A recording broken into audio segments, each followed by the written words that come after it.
జాను జాను ఆగు. జాను ఎవరు? నా పేరు భాను. మొహం పైన ముసుగు వేసుకుని భాషలో యాస మార్చినంత మాత్రాన జాను భాను అయిపోదు. ఏంది సారు మీరు అనేది? గి కట్టు బొట్టు మాట గివన్నీ నాకు పుట్టుకతో వచ్చినాయి.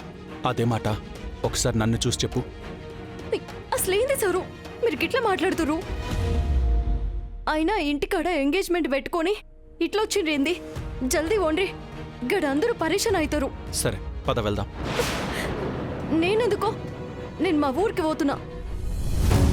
ఊరికి వెళ్లేదానివే అయితే అలా నేను నీ మొహం చూడగానే చెప్పా పెట్టకుండా పారిపోయి ఎందుకు వస్తావు జాను? నా మొహం చూస్తే ఏమైతుంది? నేను గందుకు రాలే, వేరే పని మీద జల్దీ పోవాలని వచ్చిన గంతే. ఇంకా ఎందుకు జాను బుకాయిస్తావు? నువ్వు ఊరికి వెళ్ళట్లేదు, ఊరికే వెళ్ళట్లేదు.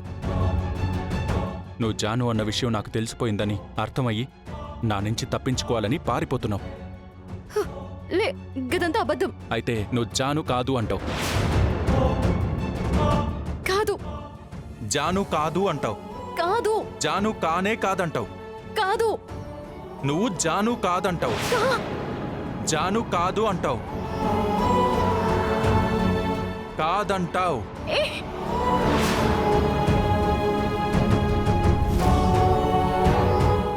ఏమైంది సారు మీకు? జర్ర అయితే బండి టక్కరయ్యేది. వస్తే రాని, మహా అయితే చస్తాను అంతేగా. అయితే నీకేంటి? నువ్వు వెళ్ళు, జల్దీ పోవాలన్నావు కదా. నువ్వు భానువి జానువి కాదు అన్నావు కదా. వెళ్ళు భాను, వెళ్ళు.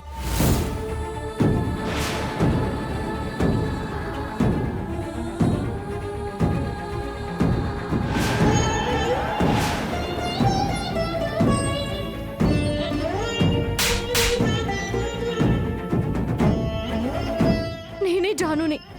చాలా నాకు తెలుసు జాను. అయినా నువ్వు పేరు మార్చుకోగలవేమో కానీ ఆ పేరు నిన్ను మార్చలేదు.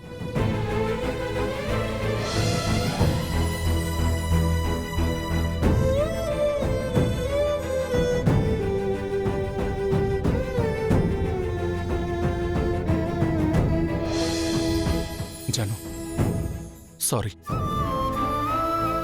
ఎందుకు జాను? జాను భానులా మారి ఇలా అయిన వాళ్ళందరికీ దూరంగా బతకాల్సిన అవసరం ఏమొచ్చింది? చివరికి నా దగ్గర కూడా నువ్వు జాను అన్న నిజం బయటపెట్టకుండా ఉన్నావంటే దీని వెనకాలేదో పెద్ద కారణమే ఉండుంటుంది. అది ఏంటి జాను? చెప్పు జాను. చెప్తాను విశ్వ, జరిగిందంతా చెప్తాను.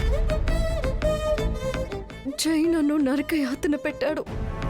తన నుంచి ఎలా తప్పించుకోవాలో అర్థం కాని నాకు గోవాకి తీసుకెళ్ళినప్పుడు ఒక ఛాన్స్ దొరికింది. ఆ ఛాన్స్ను ఉపయోగించుకొని నేను సముద్రంలో దూకేశాను. నేను చనిపోయాను అనుకొని జై అక్కడి నుంచి వెళ్ళిపోయాడు.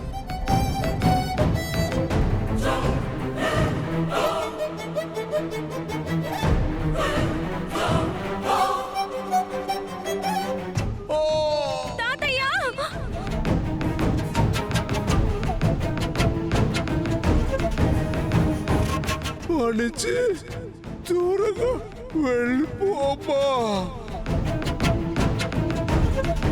నన్ను, నాకు, నా వాళ్ళకి దూరం చేసే జీవితం నాకొద్దు.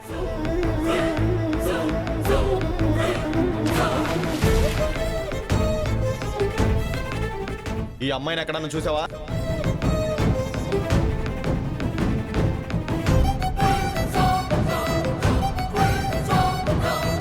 నా వాళ్ళని కాపాడుకోవాలన్నా, అతని చెర నుంచి బయటపడాలన్నా నాకింతకు మించి వేరే దారి కనిపించలేదు విశ్వ. అలా అని ముందు వెనక ఆలోచించకుండా సముద్రంలో దూకేస్తావా? నీకేమైనా అయితే? ఇంకెప్పుడు అలాంటి పని చేయకు. నీకు నీడలా ఉంటూ నిన్ను కాపాడుకోవడానికి ఈ విశ్వ ఉన్నాడన్న విషయం మర్చిపోకు.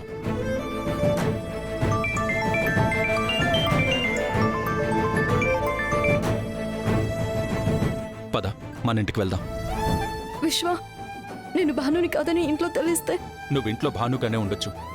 ఆ జైగాడి పీడ విరగడయ్యేంత వరకు నువ్వు జాను అన్న విషయం మన ఇద్దరి మధ్య ఉంటుంది. పద వెళ్దాం.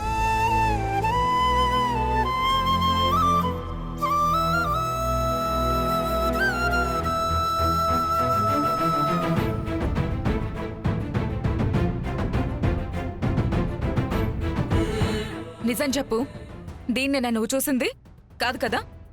నిన్నే చెప్పాను కదండి ఈవిడేనని. సరిగ్గా చూడు, ఇదే నాది. అమ్మ తోడు ఈవిడే మేడం. నిన్న చెప్తే వాడు గీసింది కూడా ఈవిడి ఫోటోనే కదా, ఇంకా ఎందుకు అనుమానం? రే పిచ్చోడా, నేను వాడికి డబ్బులిచ్చి దీని ఫోటో ఇస్తే గీసాడు వాడు. నువ్వు చెప్తే గీయలేదు. అయ్యో లేదండి బాబు, ఆ రోజు పార్టీ ఆఫీస్కొచ్చింది ఈవిడే, నేను చూసింది ఈవిడ్నే, ఆడు గీసింది ఈవిడ్నే.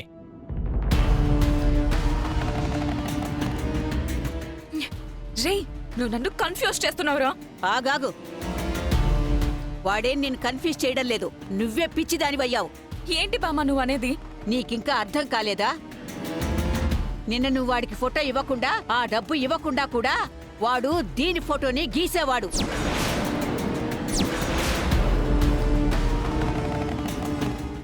అంటే పార్టీ ఆఫీస్కి వెళ్ళింది, మీ మావయ్యకి టికెట్ రాకుండా చేసింది కూడా ఆ తులసినే.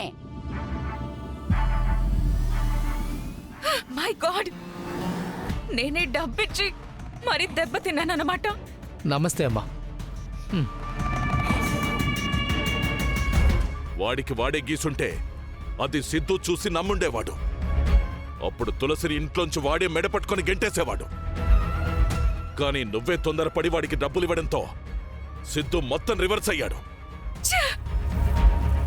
నాకు టికెట్ రాకుండా నా వెనకాతల గోతులు తీసింది తులసి కాబట్టి నేనెంత అడిగినా కోప్పడినా కన్నీళ్లు పెట్టుకొని చూస్తుంది తప్ప నేను కాదని ఒక్క మాట కూడా చెప్పలేకపోయింది.